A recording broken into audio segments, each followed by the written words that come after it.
Roof flaps are aerodynamic features on race cars that serve as emergency spoilers to prevent the vehicle from becoming airborne.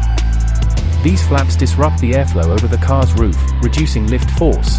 NASCAR mandated the use of 2 roof flaps in 1994, with one flap positioned perpendicular to the car's length and the other angled 45 degrees counterclockwise.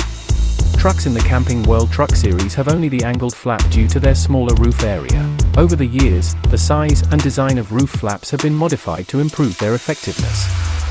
Larger flaps were introduced in 2007 and further enlarged in 2013 with quicker deployment and canvas parachutes for enhanced airflow disruption.